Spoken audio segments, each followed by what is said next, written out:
Assalamualaikum warahmatullahi wabarakatuh. Apa kabar hari ini? Semoga semuanya dalam keadaan sehat walafiat ya. Amin. Halo semuanya, perkenalkan nama Ibu Nurliza Duniati. Hari ini kita akan belajar tentang manusia dan lingkungan. Tema 8, subtema 1, pembelajaran kelima.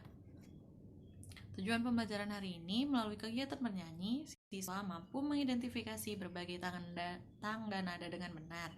Melalui kegiatan pengamatan, siswa mampu menjelaskan pengertian tangga nada mayor. Melalui kegiatan berdiskusi, siswa dapat menjelaskan pengaruh siklus air terhadap makhluk hidup.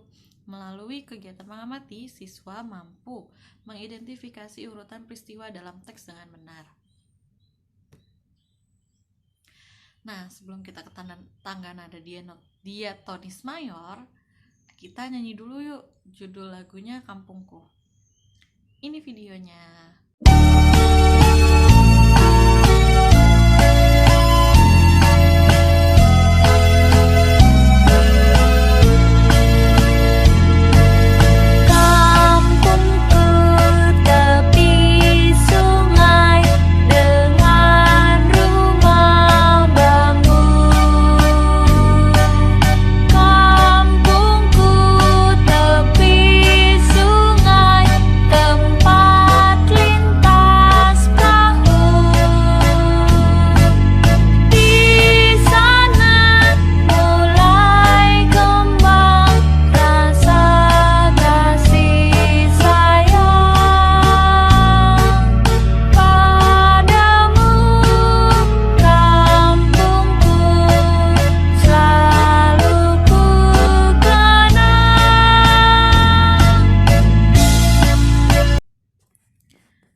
Sekarang kita belajar tangga nada diatonis mayor. Tangga nada diatonis mayor, tangga nada merupakan susunan berjenjang. Misal, do, re, mi, fa, sol, la, si, do. Dalam seni musik ada jenis tangga nada diatonis. Tangga nada diatonis terdiri atas 8 nada. Tangga nada diatonis dibagi lagi dalam 2 jenis tangga nada, yaitu tangga nada mayor dan tangga nada minor. Tangga nada diatonis mayor memiliki interval atau jarak nada 1,1 setengah 1,1,1 setengah. Perhatikan contoh urutan tangga nada diatonis mayor seperti yang di samping. Ada angka 1, 2, 3, 4, 5, 6, 7, I, C, D, E, F, G, A, B, C. Itu jaraknya dari C ke D itu 1, D ke E itu 1, E ke F itu 1/4. Jadi kalau misal jarak dari C ke F berarti itu ada 1, 2, 1/4. Berarti 2 1/4 gitu ya. Ciri-ciri tangga nada diatonis mayor biasanya seperti berikut. Bersifat riang gembira, bersemangat. Biasanya diawali dan diakhiri nada do, namun tidak menutup kemungkinan diawali dengan nada sol atau mi dan diakhiri nada do. Mari mengamati lagu Kampungku. Lagu yang tadi kita dengarkan, lagu Kampungku, menceritakan sebuah kampung di tepi sungai, tempat perahu-perahu melintas. Rumah-rumah di kampung itu terbuat dari bambu. Dapatkah kamu membayangkan suasana kampung tersebut? Tuh, lihat deh. Itu kampungnya, rumahnya dari bambu dan di atas air. Terus suasananya ramai karena banyak orangnya, perahu berlalu lalang dan sebagainya. Kita jawab pertanyaannya. Dari mana air sungai berasal? Siapa saja yang memanfaatkan air sungai? Untuk apa air sungai dimanfaatkan? Apakah persediaan air sungai dapat berkurang karena menguap serta terkena panas matahari? Jelaskan jawabanmu. Faktor-faktor apa saja yang dapat mempengaruhi persediaan air sungai? Terakhir, gambarlah siklus air pada air sungai. Nah, ada jawabannya nih. Jawaban nomor 1, dari mana air sungai berasal? Air sungai berasal dari air hujan dan air yang mengalir dari hulu sungai. Nomor 2, siapa saja yang memanfaatkan air sungai? Air sungai dimanfaatkan oleh manusia, hewan, dan tumbuhan di sekitar sungai, serta hewan dan tumbuhan di dalam air. Untuk apa air sungai dimanfaatkan?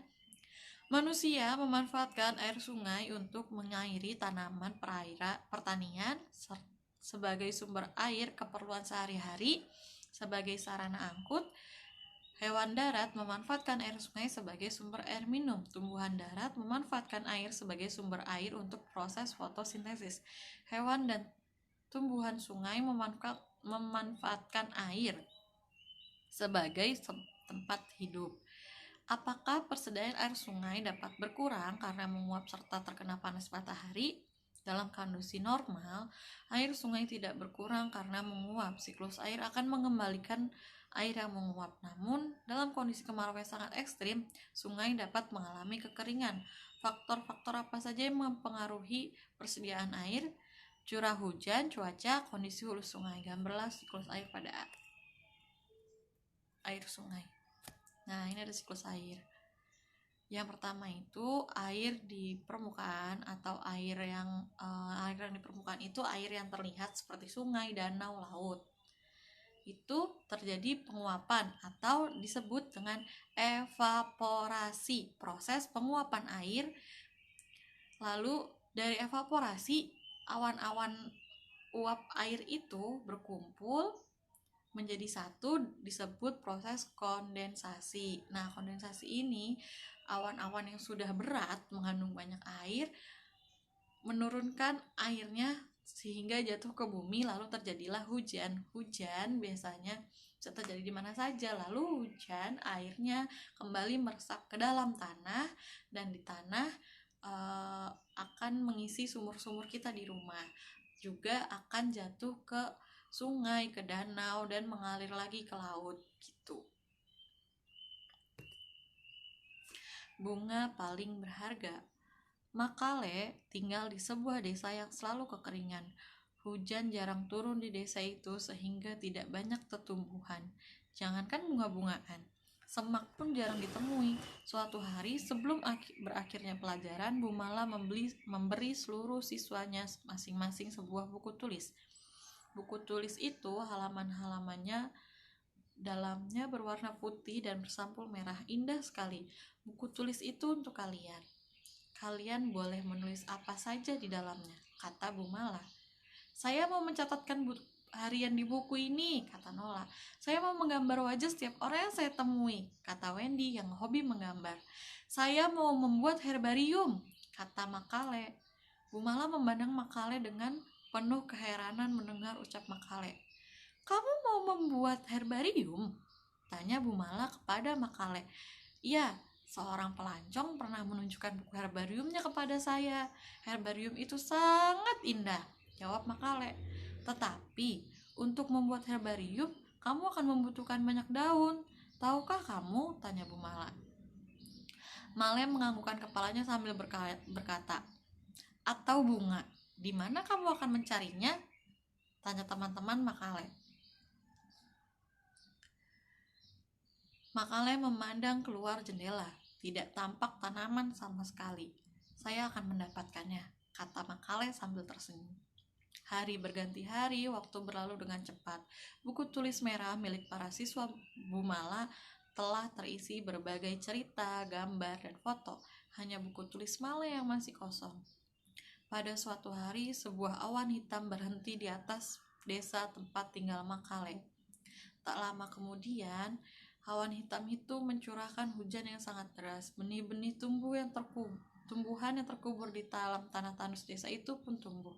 Sepetak kebun terbentuk. Bunga-bunga merah kecil memenuhi petak kebun itu. Makale senang.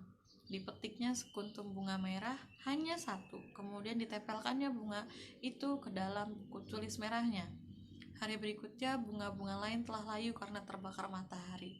Di dalam kelas, Makale berseru gembira. Saya sudah membuat herbarium saya, Bu Mala.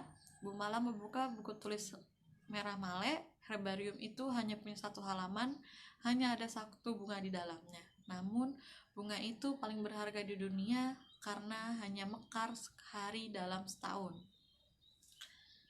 Kenapa mekar sehari dalam setahun? Karena curah hujan yang relatif rendah di daerah Makale. Jadi tanaman itu hanya tumbuh pada saat hujan datang. Mari mencoba, tulislah peristiwa yang terjadi pada cerita, urutkan cerita peristiwa, urutan cerita pada peristiwa, tulislah kembali cerita tersebut dalam bahasamu sendiri dengan ejaan yang benar. Mari kita kerjakan yang pertama, nomor 1. Peristiwa-peristiwa yang terjadi pada cerita. Kita kembali ke ceritanya.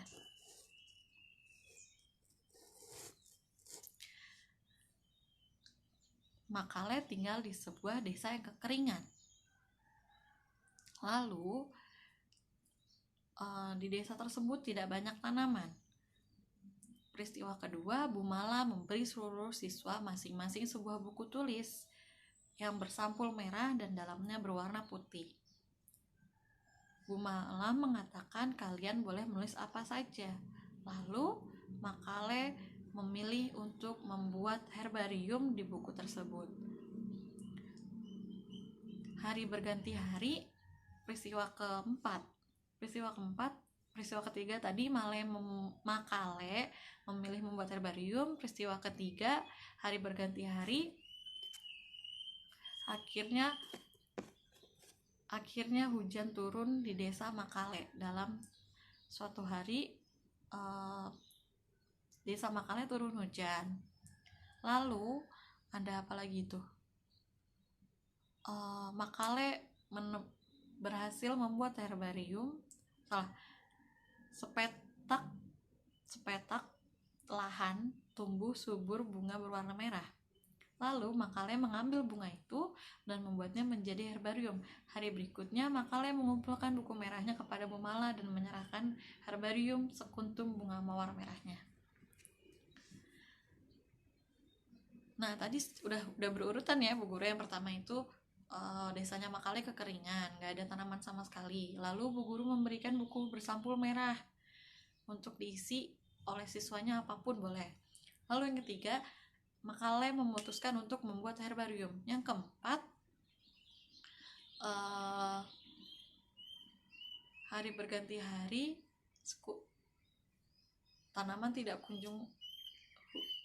ia tidak kunjung menemukan tanaman. Lalu pada suatu hari turun hujan lebat di desa. Semua benih-benih tumbuhan tumbuh karena adanya hujan. Lalu Makale memetik bunga yang terletak pada sepetak lahan. Hanya satu. Lalu Makale membuat herbarium dan menyerahkannya kepada Bu Guru. Walaupun isinya hanya satu lembar, tapi herbarium bunga tersebut sangatlah berharga karena hanya ada satu di dunia ini. Karena yang lainnya sudah mati layu. Sila kembali cerita tersebut dengan bahasamu. Gini nih. Di suatu desa yang kekeringan, tanpa ada tanaman karena sangat tandus, di sebuah sekolah di desa itu, seorang guru bernama Bu Mala memberikan murid-muridnya buku tulis berwarna merah yang bisa digunakan oleh mereka untuk mencatat, menggambar, atau mengabadikan hal-hal yang mereka inginkan.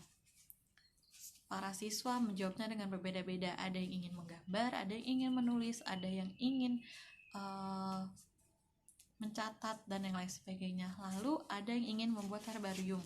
Padahal di desa tersebut tidak banyak tanaman karena memang lahannya yang tandus dan kekeringan. Hingga akhirnya suatu hari di desa tersebut turun hujan, lalu membuat sepetak lahan ditumbuhi bunga merah karena bunga tersebut terkena hujan lalu tumbuh. Seorang anak yang ingin membuat herbarium itu memetik satu bunga tersebut lalu membuatnya jadi herbarium. Keesokan harinya ia menyerahkannya kepada gurunya kembali bukunya yang berisi satu halaman tentang herbarium bunga merah tersebut. Dan petak lahan yang berisi bunga-bunga tersebut sudah mati karena layu dan kekeringan. Kurang lebih kayak gitu ya ceritanya. Ini gak usah ditulis, cuma kita jawab bareng aja sama bu guru ya. Nah, ini baru tugasnya. Sebentar, nggak kelihatan. Yang pertama, ada 5 soal, silakan dipilih. Ada pilihan jawabannya. Nomor 1, air di permukaan bumi mengalami penguapan menerima titik. Air di bumi tidak akan pernah habis walau terus-menerus digunakan. Hal ini disebabkan air mengalami ada penambahan, perputaran, pencampuran, pengurangan. Nada diatonis mayor mempunyai ciri-ciri antara lain: memiliki 3 nada dasar, bertempo sangat cepat, diawali dengan nada re, bersifat riang gembira. Nada diatonis mayor memiliki interval 1-1,5, 1-1-1,5. Ya, pokoknya silakan dijawab, itu ada pilihannya. Tadi materinya udah Ibu sampaikan ya di depan. Air di bumi mengalami siklus yang terus berputar. Proses penguapan air laut dalam siklus air disebut dengan A. Kondensasi, B. Evaporasi, C. Presipitasi, D. Infiltrasi.